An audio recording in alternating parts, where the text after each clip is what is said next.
Magandang umaga po sa inyong lahat muli sa Pilipinas at sa Labo, sa Nueva Ecija, sa Barangay Salvacion. Good morning po sa inyong lahat. At ngayon nandito po na po tayo sa pag-aaral sa Hebreo chapter 13. Last chapter po ito ng aklat ng Hebreo. So kung kayo po ay may mga dalang Biblia at naandyan po sa inyo, pakibuksan na lamang po ninyo ang inyong mga Bible at tayo makapagsimula ng makinig ng salita ng Diyos. So ano po muna, manalangin muna tayo, at hilingin natin ang tulong ng banal na Espiritu ng Diyos upang maunawaan po natin ang mga salitang ito. So let's pray. Hallelujah. O dakilang aming Diyos na banal, tapat at makapangyarihan, ikaw po ang Diyos na nakakakita sa amin sa oras na ito. Ikaw po ang Diyos na nakakasuri ng aming mga puso. Ikaw ang Diyos na nakakaalam ng aming pagkatao, at sa oras pong ito, Ama, muli kaming lahat ay nagpapakumbaba. Kaming lahat na naaabot ng salitang ito sa chapter 13 ng Hebreo. Lahat kami, O Diyos, ay nagpapakumbaba sa iyong harapan. Tulungan niyo po kami at paunawa niyo po ito sa amin, Ama, ayon sa iyong kagandahang loob sa pagkatawag niyo po sa amin. Ipaunawa niyo po ang chapter 13 ng Hebreo na kung saan ito ay kung papaano ang nakalulugod sa iyo sa napagsamba. Kami po ay nais ka po naming sambahin, papurihan at luwalhatiin, kaya buksan niyo po ang aming mga puso sa pagtuturo niyo pong ito sa pamamagitan ng salitang ito sa chapter 13. Holy Spirit, we entrust in you, Lord, ang aming mga kaisipan, ang aming puso at ang buong pagkatao namin. Maraming salamat po, at ang lahat ng ito ay dalangin namin sa iyo sa ngalan po ng Panginoong Hesus Kristo. Amen. Amen. So, ito po ay chapter 13. Ang title nga nito ay Paglilingkod na nakalulugod sa Diyos. So, tayong lahat, ang nais po natin ay makapaglingkod, at gusto natin sa paglilingkod natin ay malugod sa atin ang Diyos. So nandito po ang mga pagtuturo sa atin kung papaano ang nakalulugod na paglilingkod. Verse 1. Patuloy kayong magmahalan bilang magkakapatid kay Kristo. Ito po ang laging binibilin sa atin. Magmahalan tayo, unawain po natin ang ating kasamahan sa simbahan. O mga kapatiran ay kapatid natin yan, dahil tayo ay lahat nakipag-isa kay Kristo at tayong lahat ay iisang katawan. So malinaw po yan, no? Kaya magmahalan. At may mga nabanggit dito sa salita ng Diyos, ang katawan is may iba-ibang parte. Ano po? Tingnan niyo po ang mga katawan natin. May iba-ibang parte ito, subalit iisang katawan. So yun po ang tinuturo sa atin bilang magkakapatid sa Panginoon. Although iba-iba ang function natin, pero one body, with Christ. So ayan, kaya tayo dapat ay magmahalan bilang magkakapatid kay Kristo. Palaging maging bukas ang inyong mga tahanan para sa mga taga-ibang bayan. May ilang tao noon na nakapagpatuloy ng mga anghel, lingid sa kanilang kaalaman. Ito, tinuturo din po ito sa atin, maging mabuti tayo sa lahat ng tao. Maging ito man ay mananampalataya o hindi. Maging mabuti tayo, lalo pa daw kung ito'y ating mga kapatid sa Panginoon. Verse 3. Ay, dito po, maging mabuti kayo, sabi dyan, palaging maging bukas ang inyong mga tahanan para sa mga taga-ibang bayan. May ilang tao noon na nakapagpatuloy ng mga anghel lingid sa kanilang kaalaman. Alalahanin ninyo ang mga nakabilanggo na parang kayo ang nakabilanggo ring kasama nila. Damayan ninyo ang mga pinagmamalupitan na parang kayo dumadanas ng ganoon. Kayo nga po ang pagtuturo dito, as a one body of Christ, dapat nagdadamayan. Kasi yung katulad nitong mga nababanggit dito, parte po ito ng ating katawan. Sabi diyan, verse 4, dapat ituring na marangal ng lahat ang pag-aasawa at maging tapat kayo sa isa't isa, sapagkat hahatulan ng Diyos ang nakikiapid at nangangalon niya. Kaya ito po itinuro po sa atin bilang mga mananampalataya. Talagang una sa lahat, dapat ang napapangasawa talagang isa ring mananampalataya para hindi po ito nagkukos ng problema.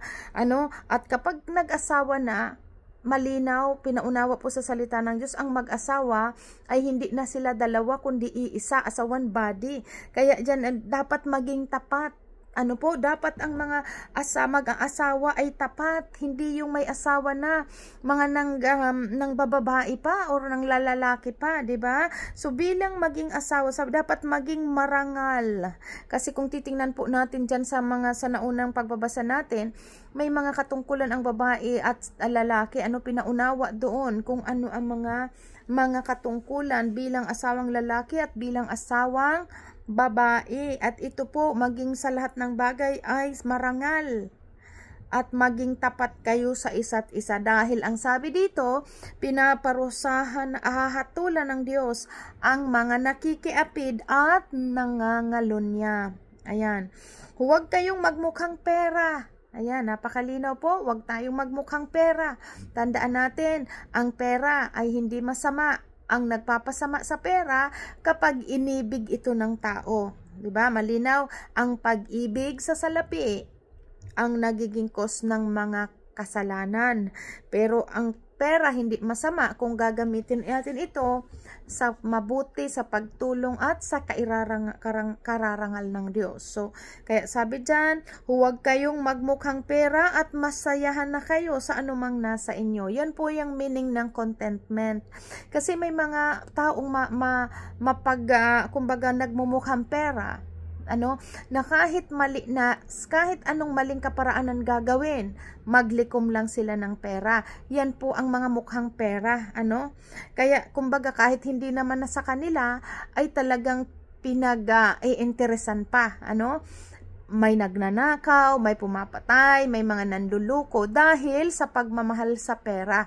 At ito ang sabi, huwag kayong magmukhang pera at masiyahan na kayo sa anumang nasa inyo, sapagkat sinabi ng Diyos, hindi kita iiwan ni pababayaan man.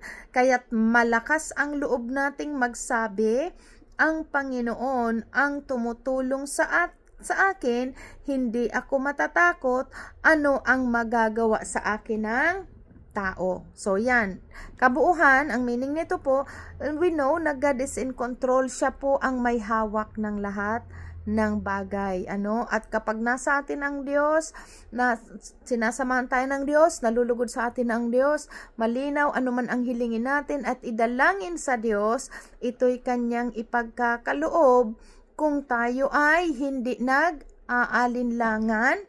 At saglit lang po. Amen. So ayan po na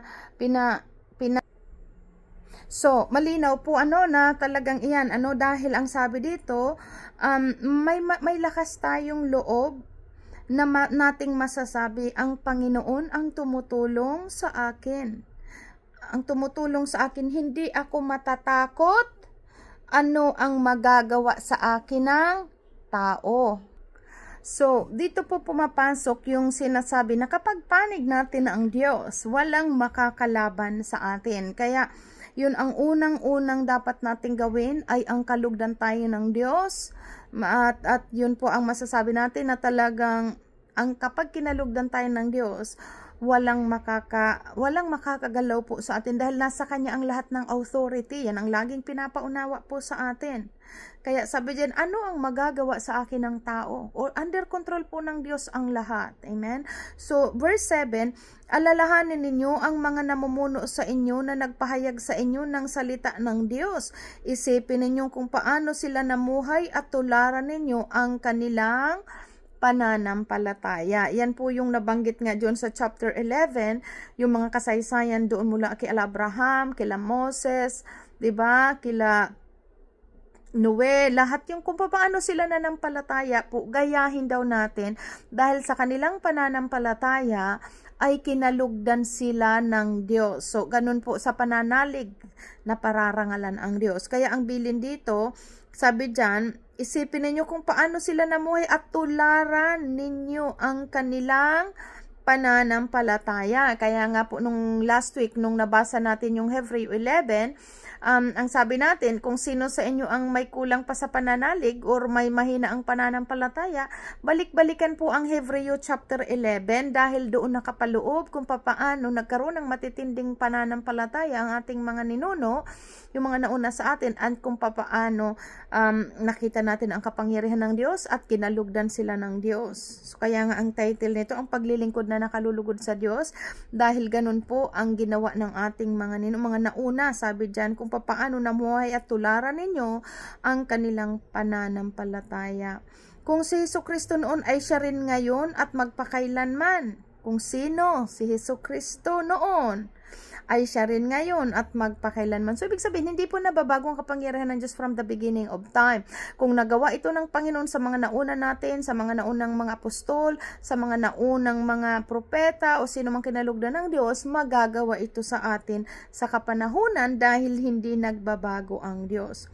Sabi dito sa 9, huwag kayong patangay sa mga sari-sari at kakaibang katuruan. Mas mabuti para sa atin ang magpakatatag ang ating kalooban sa pamamagitan ng kagandahang loob ng Diyos kaysa sa pamamagitan ng pagsunod sa mga walang pakinabang na mga utos tungkol sa pagkain.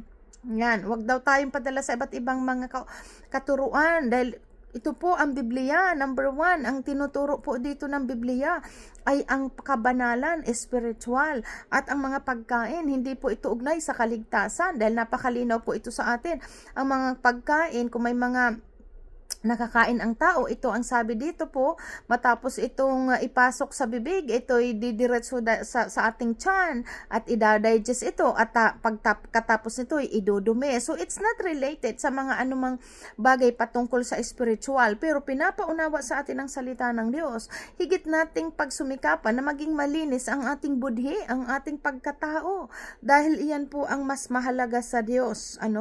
Kung papaano tayo kalugdan ng Diyos, ang lumalayo tayo sa kasalanan.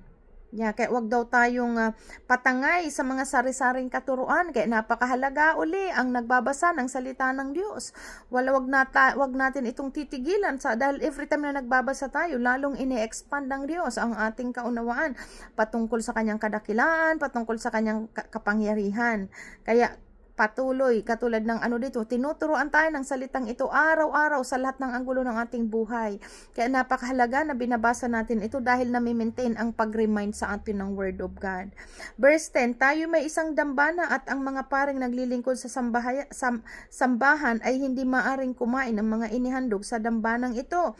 Ang dugo ng mga hayop na dinala sa pinakapunong pari sa dakong kabanal-banalan upang ialay bilang handog dahil sa kasalanan, ngunit ang katawan ng mga hayop ay sinunog sa labas ng kampo. So pinapaalala itong kasaysayan ito ng mga sa Old Testament kung paano po naghandog ang mga kaparian. Verse 12, gayon din naman namatay si Jesus sa labas ng lungsod upang linisin niya ang tao sa kanilang kasalanan sa pamamagitan ng kanyang dugo.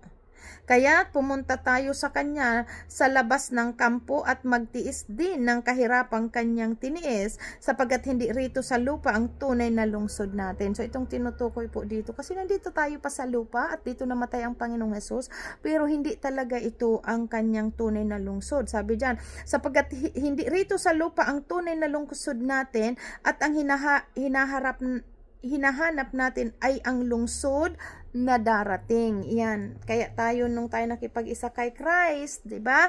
Napakalinaw ng pakikipag-isa natin, tayo ay magkakaroon ng buhay na walang hanggan kung tayo patuloy sumusunod sa kanyang mga pinag-uutos. Verse 15. Kaya't lagi tayong mag-alay ng papuri bilang handog sa Diyos sa pamamagitan ni Jesus. Papuring mula sa ating labi na nagpapahayag ng ating pagkilala sa kanyang pangalan. Ayan.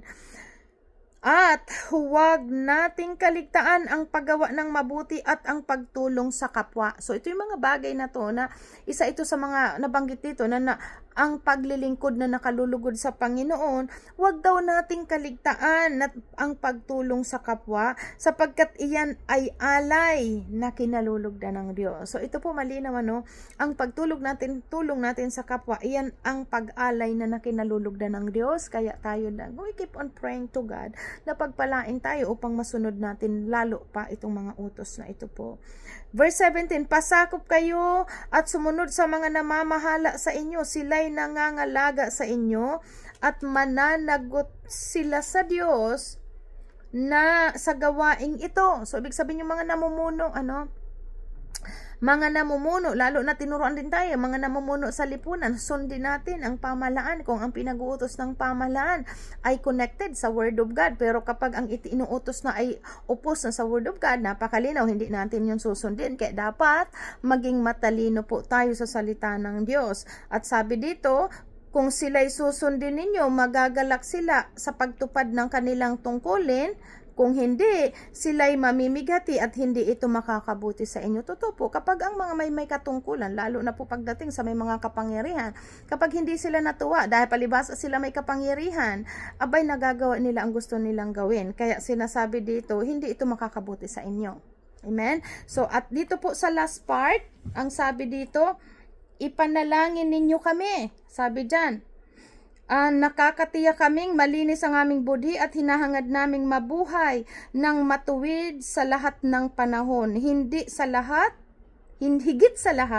hinihiling kong ipanalangin ninyo ako na makabalik agad sa inyo. So, yan po ang mga tagubilin. Ayan. So, sa panalangin naman, sabi dito, ang Diyos na makapangyarihan, ang siyang muling bumuhay sa ating Panginoong Hesus na naging dakilang pastol ng mga tupa dahil sa kanyang dugo na nagpatibay ng walang hanggang tipan. Pinaunawa po ito sa atin, nasa New Testament, siya ang nagpatibay, yung dugo ng Panginoong Hesus ang nagpatibay dito sa bagong tipan.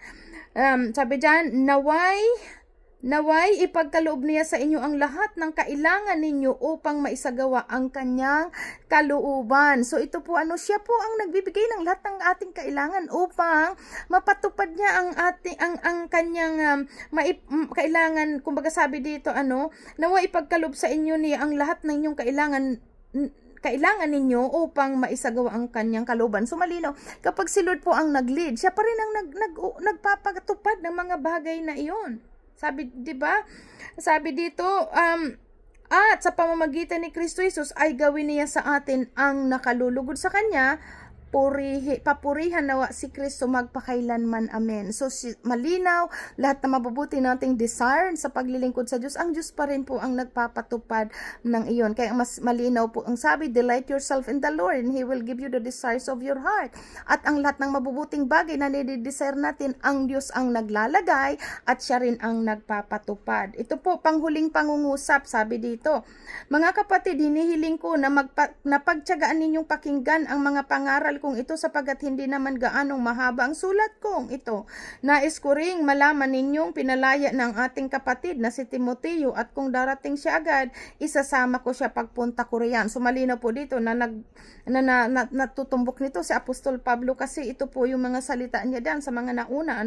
Ikumusta ninyo kami sa namumuno sa inyo sa lahat ng hinirang ng Diyos.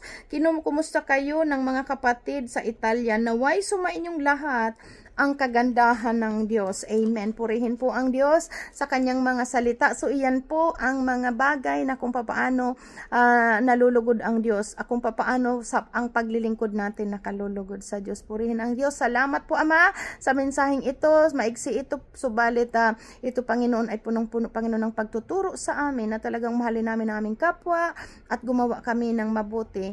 Dahil ikaw ang aming Diyos na banal at ikaw ang aming Ama, dapat kaming magpakabanal. Kaya salamat po sa lahat ng ito. Pinupuri ka namin, pinasasalamatan sa katugunan ng aming mga dalangin at mga pagtuturo niyo po sa amin. Ang pasasalamat namin sa iyo, Ama, ay sa ngalan ng Panginoong Hesukristo. Amen. Amen. So God bless everybody. Bye.